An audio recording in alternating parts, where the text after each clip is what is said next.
Дистрикт цивил престудија интервју на Зоран Иванов со Тамара Чаусидис. Тамара Чаусидис и Википедија за неа вели УКИМ, Филозофски факултет, дипломиран антрополог, но професионален новинар со маркантна работна биографија. Стартува во Македонското радио Скопје, првата област Дескот и меѓународната политика, натаму репортерка и уредник секако.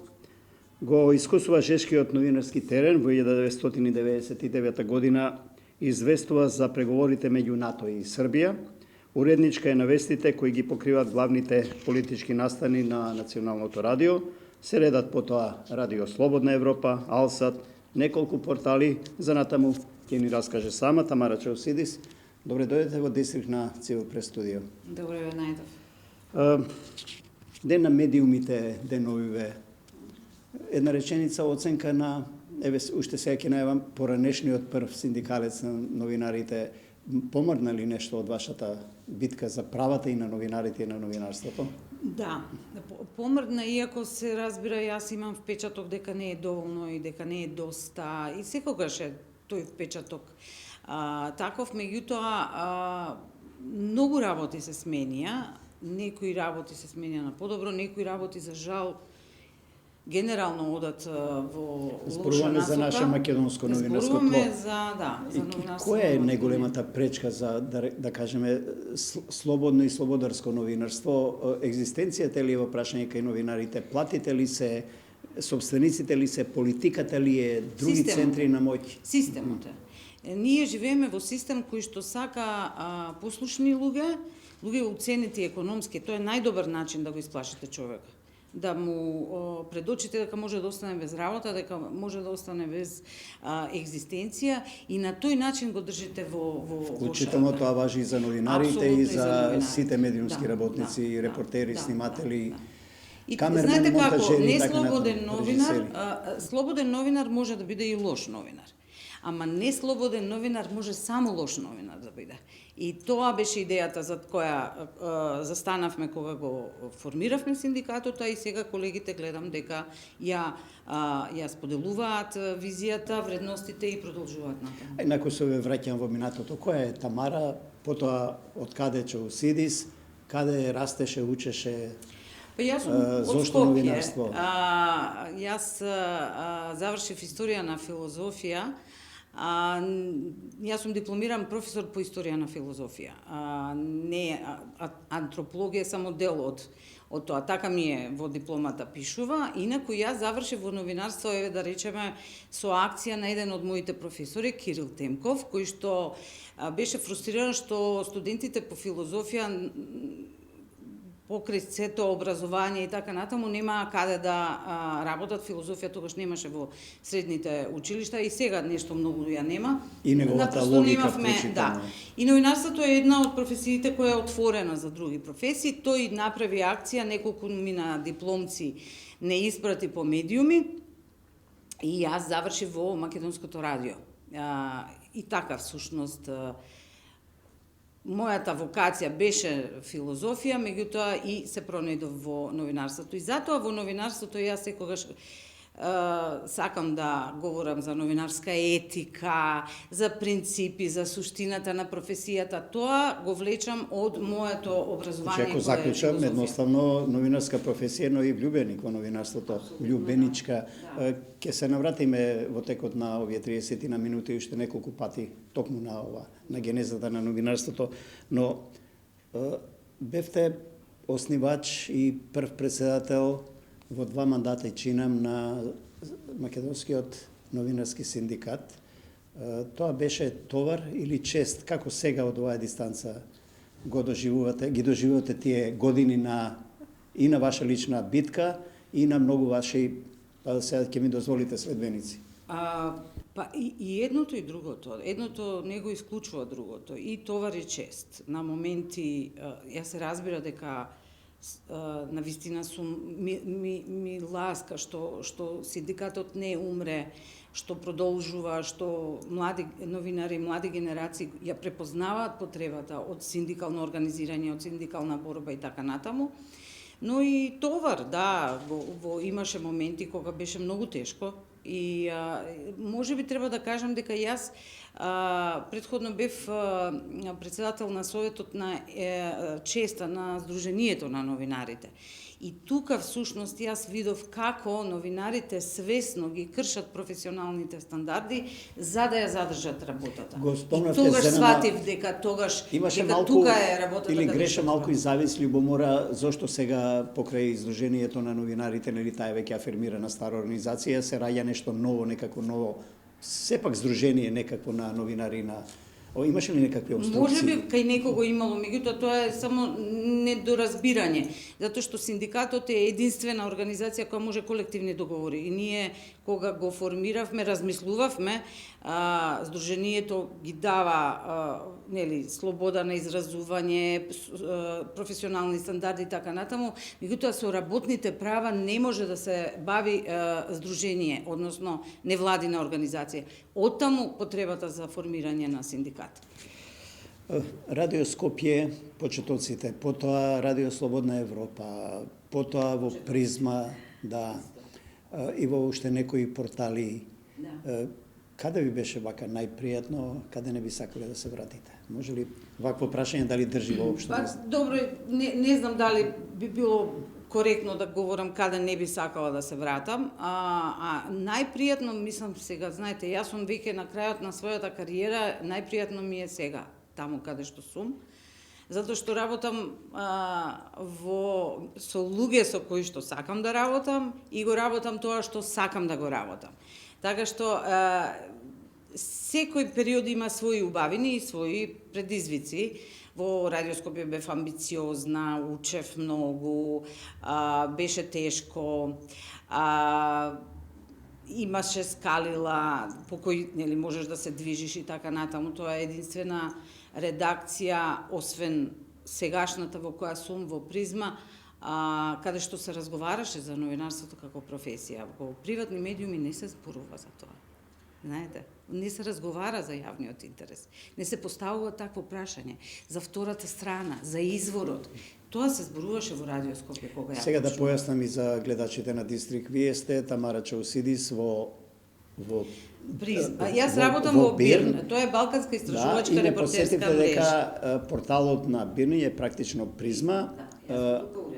Работите главно на така наречено нели истражувачко новинарство, кое е и посложено и поскапа операција. На што конкретно работите тимски? Главно.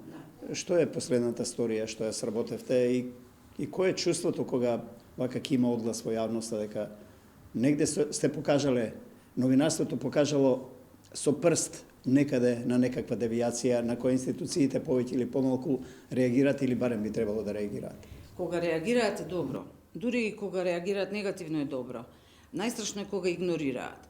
Последната сторија ни е околу за Рек Битола и за набавка односно склучување на договори за надворешна механизација, помошна механизација и фактот дека никој не ги контролира колку работат и колку трошат. Всушност ние започнавме од една забелешка на ревизорскиот извештај, во која што се вели дека нема добра контрола и така натаму, и сторијата се бави, ние имаме неколку стории на таа тема, бидејќи, знаете, тоа е најголемиот набавувач, најголемите тендери се таму, најголемите пари се таму, видовме, имаше скандали, имаше и судски случаи на таа тема, и последната сторија ни е баш за фактот дека системот кој што беше скапо платен за контрола на таа помошна механизација, која што беше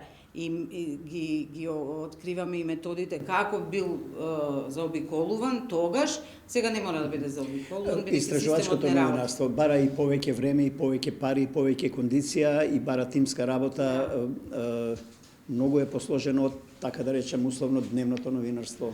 Па знаете што? Како Тамара Чаусидис се снаоѓа сега од почетоците во дескот, од теренот репортерски, сега главно по интернет, по телефони, по прашување извори, по откривање податоци и така натаму? Па Вака, основите се секаде и секогаш исти. Принципите Да се се дојде тие. до весто, да. А теренот не можете да го прерипате без оглед што работите и со документи и со извори и така натаму. Денеска е модерно да се говори дека е некој новинар истражувачки новинар. Така што јас сум малку скептична со тој Од тука и тип на... прашањето, ваша дефиниција или ваша куса објаснување, што е тоа за наши околности, македонски истражувачко новинарство? Па не можам со една реченица, јас многу често знам да кажувам што не е. Тава ми е полесно. Може и така, да. Па не е естрадно новинарство, истражувачкиот новинар никогаш не е поголем од приказната за која говори. Така можете да препознаете вистински истражувачки новинари. Заднински активности на тимот? Тоа е тимска работа. Без оглед што секогаш еден човек е потпишан, секогаш зад него стои тимот. Ние во Бирн така работиме. Инаку, да, ги открива оние работи со еден збор, истражувачкото новинарство го говори она што другите би сакале да научат. Има, спомнав и радости на епилогот на крајот од сториите и реакциите, но има и разочарувања. Каде се едните, во што се состојат, а во што другите? Кои се реакциите меѓу вас, колегите, кои ги работите сториите? Па најстрашните разочарувања се всушност игнорирањето и продолжување Од страна на институциите. на дефектот на кој што укажувате со години или во неколку текстови во низа, тоа се продолжува. Тоа е уствари најлошата Тамара, што реакција. зборува тој таков игнорација? Што зборува за нас како држава, како општество, како државна конституција? Каде сме ние всушност? Тоа говори дека ние живееме во едно, системот е погрешен. Живееме во една јавна сфера која е вулгарна, која е насилна од една страна и живееме во една длабока корупција. Ама сите сме дел во тој систем. Знаете, бидејќи корупцијата почнува и од најмалото, ајде сега... Да, но како вие и јас, например, ви колегиве, можеме да бидеме дел од тој Така што систем? нема да се откажеме. Тоа е Не најважно. велам како ние можеме да бидеме, ние не сме дел од тој систем. Па да, меѓутоа и медиумите се дел од системот на коруптивното однесување. Кога премолчуваат. Кога премолчуваат, кога зимаат пари за да објавуваат нешто вака или онака. Како не? Ние работиме многу на таа тема. Знаете, ние веќе и јавноста како да кажам, ја научивме дека новинарството е платеничко новинарство. Ретки се, дури и кога не е така, јавноста ве перцепира како платеник, затоа што се навикнати дека, ние знаете колку пати сме имале ситуации да ви понудат реклама. Реклама е шифра за корупција. Затоа јас многу сум против реклами Кога не бара редакцијата, тука и се нуди на редакцијата. И се нуди за да не објави или да се соработува и така натаму. Тоа ги... се еуфемизми. За жал, тука се плашам дека ја губиме битката, затоа што медиуми кои што работат на интегритет и на независност се многу малку. Но Бирн е дел од меѓународна новинарска мрежа, истражувачка. Тоа помага ли сепак да е во некаква кондиција? Мислите финансиски? Ние аплицираме не за само проекти. финансиски, генерално зборувам. Има и грб, значи некаков вашата работа. Не сте сами. Дали тоа така може да се... Да, ние сме независни канцелари кои што соработуваат, ние сме мрежа на канцелари кои што соработуваат, меѓутоа сме потполно автономни и независни. Прашањето ми беше во контекст дали сториите овде објавувани се преведуваат, се емитуваат, се објавуваат и на други платформи. Во таа смисла да ви зборувам. кажам, и многу ни е драго, не знам каков ќе биде исходот, меѓутоа сторијата која што ја објавивме заедно со колегите од Србија за Јованица и за пипалките на Јованица во Македонија, е влезена во најтезен избор за награда на За гледачите на Јованица е околу Колувија. скандалот со Колувија. Колувија, знаете дека се суди во Србија затоа што имаше откриено плантажа на марихуана. Тој имаше тука исто така плантажи на коноп. Пипците до овде. Да, и нашата сторија е заборави ако можеш, бидејќи односот го третираме како фирмите на Колувија во Македонија каков третман има и што се случуваше со нив. И таа сторија е сега влезена во најтесен избор за награда за истражувачко новинарство на НУНС. Може ли се каже дека е сепак и опасно истражувачкото новинарство? Да, особено ако се бави со криминал, открива криминали. Именно. И да. Дојдовме до финансиите. Скап проект е да се истражува и колективен труд е. Да не се странските донации, Македонија тешко би се посветило македонското новинарство. Нема расположение кај класичните медиуми, собствениците да финансираат такви спровозни стории кои, не знам, земаат многу и време, и простор, и кондиција, и пари. Интересот е за јавноста, а не е за бизнисот кој што го води газдата или политичката ориентација за која што медиумот работи. Нема голем интерес, меѓутоа има, сепак јас мислам дека не треба да се потцени, постојат независни проекти и кои се обидуваат и пазарно да функционираат. Тешко иде, меѓутоа знаете како, мораме да не се откажеме. И што денеска, еве и на годишнината на македонските, на светските, на денот на светските медиуми, што му недостасува на македонското новинарство, освен пари, нели? Рбът. Му недостасува интегритет. Му недостасува да застане и да каже не. Генерално се вклопи во таа цела општа апатија и корупција општествена. Абсолютно, и малодушност. Мислам дека не само што се вклопи, него така големите медиуми така се и поставени у старт. Така што мислам дека идејата е да го вратиме новинарството на новинарите, а да ги вратиме новинарите во медиумите, затоа што во медиумите се помалку има новинари. Прво се кратат новинарите и нивните работни позиции и медиумските работници. А тоа е она основната дејност. И сега вие кога имате, да речеме, кадровска служба која е 3 пати поголема од бројот на луѓето во редакцијата, што ви говори тоа? Дека фокусот не е на новинарството. Туку медиумите се сведени на бизнис, алатка за остварување на некои други предпоставам, интереси. главно мислите и на јавниот сервис, на македонската радио и телевизија, тој мастадон. Тоа никако да тргне. Тоа беше е локацијата најавено. која треба практично да биде предводник во тие позитивни промени на новинарството. Додека тоа не се смени, нема да се откочат процесите на медиумски реформи. Тоа нема да се смени, видовме дека оваа власт дојде со ветување дека ќе направи медиумски реформи, и ништо не се случи. Конкурсите за промена се стои, се замрзнато. така да тука нема, јас мислам дека стварно веќе немам ни години да бидам наивна. Таа е една лимбо ситуација, одговара на секоја власт. Апсолутно, да.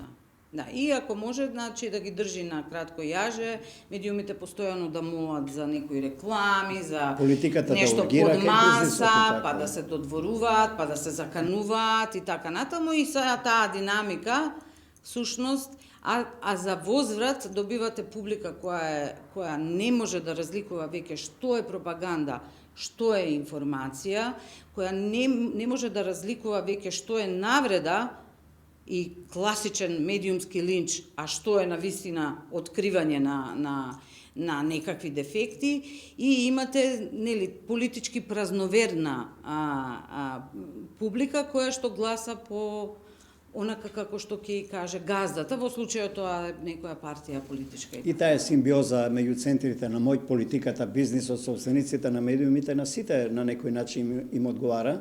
Тука и таму некои проблесоци, ова што велите вие, некоја групација новинари со интегритет може да исчекорат да дадат пример како На краток рок на сите им одговара, на долг рок сите одиме кон амбисот. Тоа е она што мислам дека не се гледа.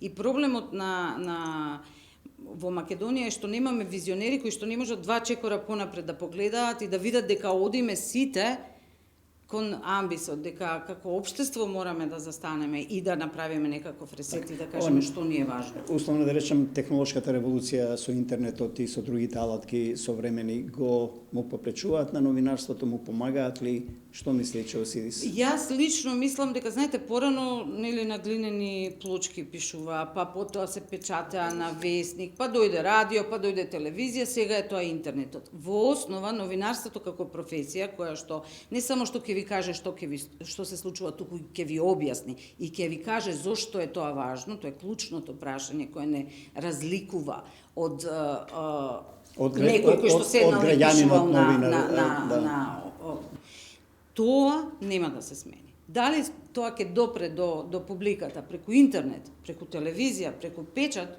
се едно е. Добро, дојдовме до тој наплив на лажни вести, таа алатка интернет и телефоните мобилни кои се уште ги нарекуваме телефони, а тие се една друга посебна алатка, еден компјутер во джеп, во кој нели може да се снима, да се фотографира, да се пишува, да се праќа и така натаму. Каде е одговорноста тука на класичните медиуми, односно на редакциите, наспроти секој граѓанин нели може да биде новинар и е новинар на некој начин? Па јас лично мислам дека единствен начин на кој што ние можеме да се диференцираме од луѓето кои сликаат одредена ситуација и ја објавуваат, е токму преку тоа, преку професионалните стандарди, преку амбицијата да кажеме не само зошто дека нешто се случило, туку зошто и зошто е тоа важно да се знае. Контекстуализацијата на информацијата, бидејќи информацијата веќе не е ексклузивно новинарска работа. Информацијата вие ќе ја добиете. Отворете социјална мрежа, ќе добиете информација. Се случило нешто, некој сликал, тоа е. Но зошто е тоа важно, мора да ви каже новинарството. Че не е брзината веќе тој клучниот елемент, туку автентичноста, веродостојноста и откривање на фактите. Така. Кога допревме до пропагандата, до лажните вести и така натаму, што е ова што се случува низ призмата на руската агресија врз Украина, многу канали се затворија, кому граѓаните да веруваат или сите лажат? Што значи тоа државна пропаганда и државна кампања? Па, ние имаме искуство со државна пропаганда како општество, нели? И не толку далечно искуство со пропаганда. Очигледно секој естаблишмент инклинира да има своја пропагандна машинерија која што ги кажува работите онакви какви што се според нив. Новинарството е тоа кое што мора да се бори. Сега знаете што, ова што се случува во Русија е навистина страшно. Меѓутоа јас навистина им одавам почит на оние кои таму се борат. Тоа е многу тешко во таква ситуација да се борите. Тоа има таму храбри луѓе кои што се обидуваат да ја кажат вистината. Секакви начини наоѓаат.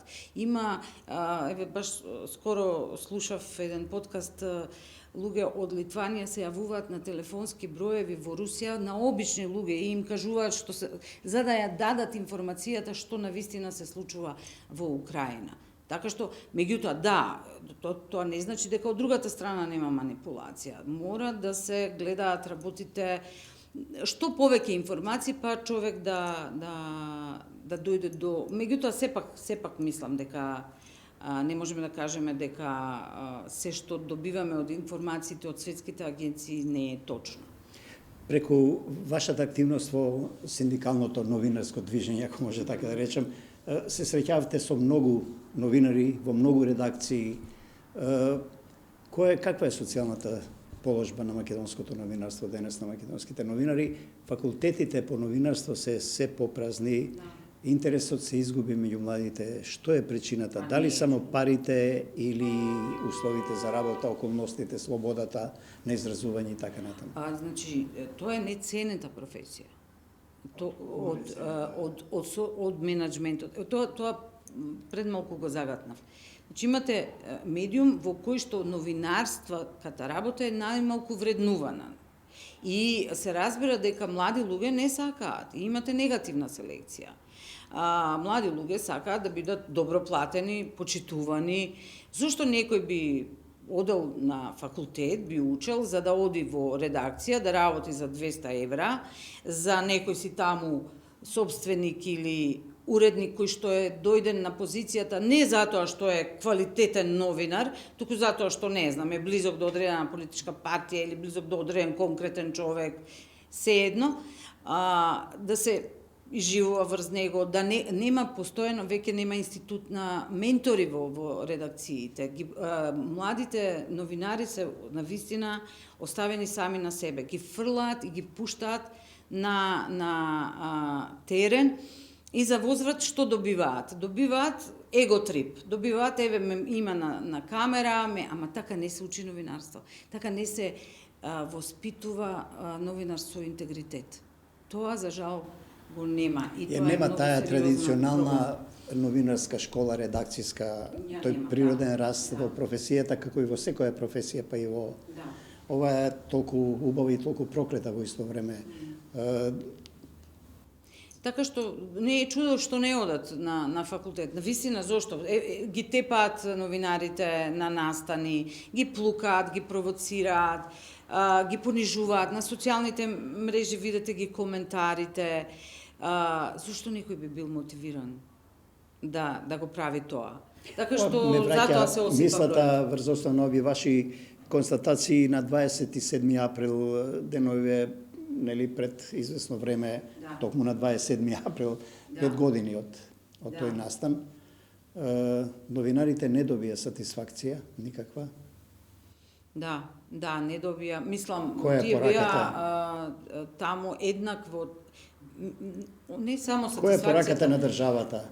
Пораката не е само... Судскиот систем ги игнорираше. Дали ги обештетила. Не е само тоа проблемот. Проблемот е што вие повторно градите наративи, политички или партиски наративи, во кои новинарите ви се непријатели. И при секоја нова таква ситуација, повторно ќе имате фанатици кои ќе тргнат на новинарите. Ме сваќате, тоа е она што е страшно. Тоа е она што требаше да се направи за да не се повтори. Имаше иницијатива за до дефинирање во законите како со лекарската професија што се направи медицинарите. ЗНМ и синдикатот тоа го тера, Тоа уште е во процес или во процес е, мислам дека е некој нацрт постои, ама не е влезено. Тој нацрт постои веќе 4-5-6 години. Колку што се сеќавам. Не, мислам дека тоа беше еден од нашите од предлогот на синдикатот на првата средба на новиот премиер Зоран Заев. Тоа го поставивме како тема. Тоа, значи, колку? 4 години. 4-5 година остана така. Иницијатива се...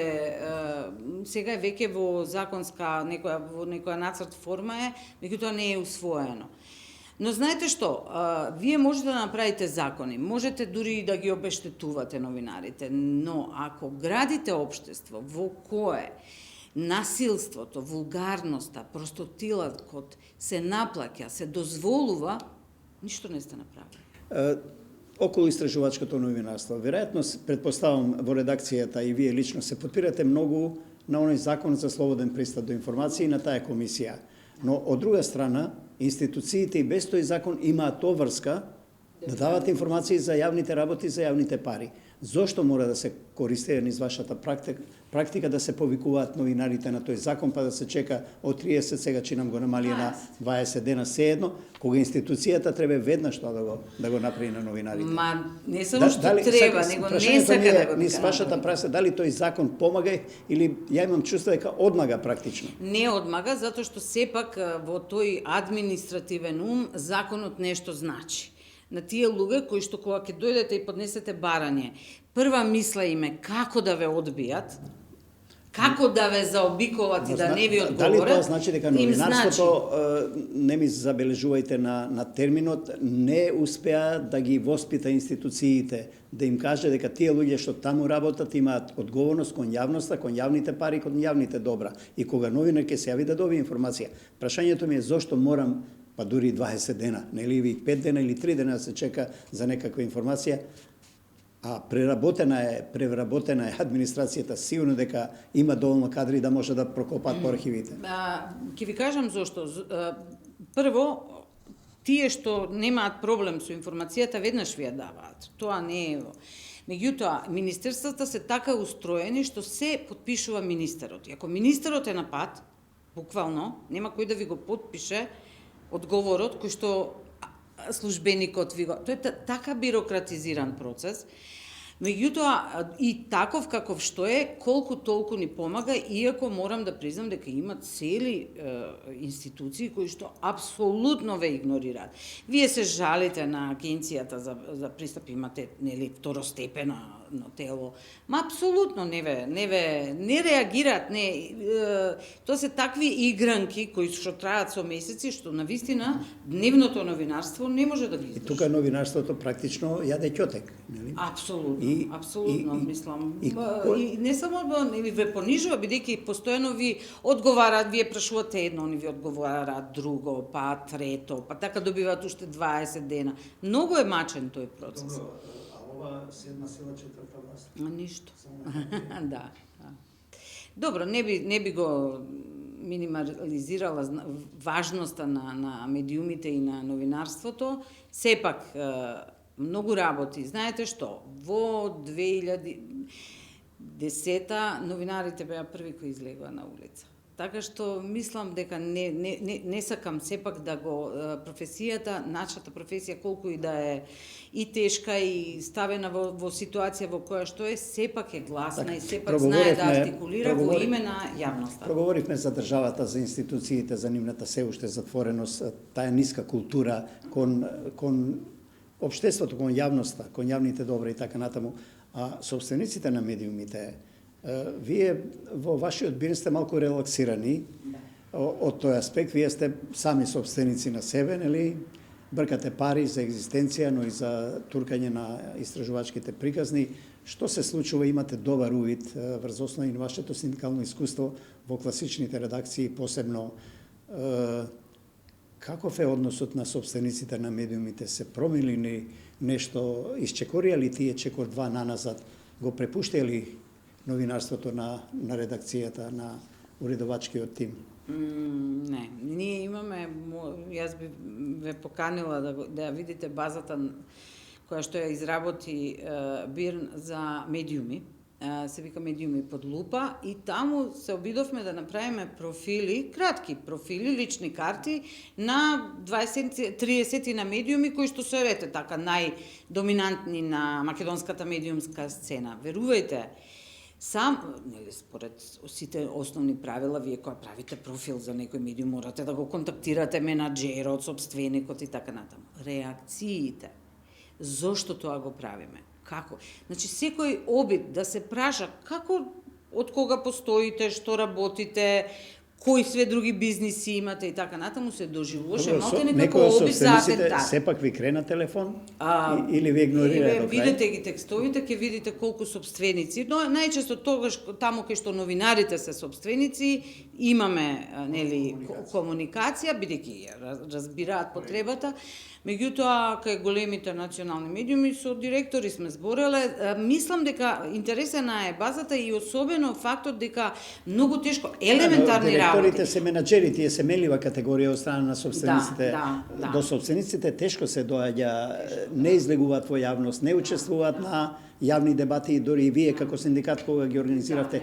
Јас не можам да се сетам дека некој на собственик од овие најистурени медиуми, како што се национални телевизии, да дошол на некоја таква дебата. Што е причината, од што тоа бегаат? Се големи бизнисмени, тоа не се луѓе кои што имаат само медиумски бизнис, тоа се добро, но тоа не е копање јавен медиумот, сепак е комуникација, интеракција со јавноста, не е исто. Не чувствуваат за потребно да зборуваат со така, тоа малку од високо го доживуваат. Медиумот, мислите дека е тоа само причината? Можно ли е да се чуваат за политиката, за тендерите, за бизнисот? Врсани се тие работи некако? Не сум имала можност, да ви кажам искрено, баш многу да ги обсервирам собствениците на, зборувам за собствениците на медиумите. Они тоа го оставаат на директорите, кои што потоа ја тера таа приказна. Мислам дека е несватливо што мислам дека само Бирн има некаков императив да зборува за медиумската политика, за медиумската сцена. Медиумите не пишуваат едни за други. Не се бават со тоа што се случува. Тоа е чудна омерта. Чудно е тоа, као да не се замериме, знаете, да се... Тоа е лажна солидарност. Тоа е лажна солидарност, или заради која сите одиме во амбис. враќање, да. Еве при крај сме, на самиот крај на емисијата. Која е порака до нас граѓаните, да речем јас да се стан тука како консументи на информации околу војната, агресијата руска врз Украина, многу контраверзни информации, како да ги препознаваме што е што, на што да се потпреме. Вие нешто спомнавте во тек на емисијата. Со една реченица, која ви е пораката, како ние да знаеме што е денеска вистината на тој воен терен таму? Кому да веруваме или сите лажат? Па не, ја не мислам, видете, професионалните медиуми имаат обврска да бидат објективни и точни. Не ми паѓа на памет дека би можеле големите медиуми со толкав интегритет да лажат за тоа што се случува. Така што немам ја дилеми кому да верувам. Треба да си го продолжат својот живот и натаму, нели? Така да немам ја дилеми кому да верувам во. Но ако добро ве разбирам, значи да се потпреме на афирмираните, на искусните медиуми кои и до сега оставале трага на дигнитет и на професионалност. Да, апсолутно. Тамара Чаусидис, каде натаму со амбициите? Останувате за сега, предпоставам, во Бирн преку Призма и така натаму, но некои желби, амбиции? Јас многу долго работев како хонорарец. Сега јас ќе ви одговорив дека мојата амбиција е да одам во пензија, меѓутоа јас веројатно нема да го имам таа привилегија, затоа што немам стаж. Долги години работев и во Радио Скопје како хонорарец и понатаму, така што јас ќе работам, мојата амбиција е само да продолжам да работам додека можам, а потоа да престанам да работам. И толку, немам други. Добро, може би амбиции. некоја покана, малку е мода новинарите, нели, се повеќе во институциите, се внездуваат од избори на избори цели бранови. Цели бранови, да. Може некоја да слета нека таква покана? Не. Или благодарам, јас такви покани веќе ги одминав, така да сум сакала, не. На што конкретно сега, ако не е тајна, на каков наслов работите вие, Тамара, или тимот ваш во Бирна, која истражувачка приказна? Во принцип, истражувачките стории не се најавуваат. Кога ќе видите дека некој најавува истражувачка сторија, тематски, да кажам, околу работиме тендери, дроги, на многу теми. Сега моментално обсервираме, да речеме, сега имавме текст за 100 дена влада, сега сакам и тоа да кажам да не стекнат впечаток гледачите дека работиме само истражувачки истории. Нашиот императив е така наречено бавно новинарство, тоа е она магазинско новинарство, не само поаналитичко, и други жанрови и интервјуа и така натаму, меѓутоа инсистираме на квалитетен новинарски израз, на квалитетно опишување, на квалитетен текст.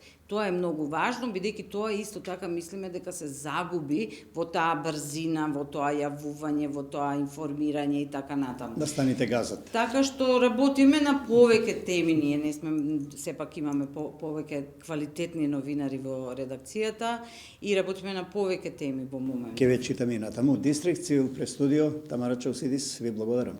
Благодарам на поканата.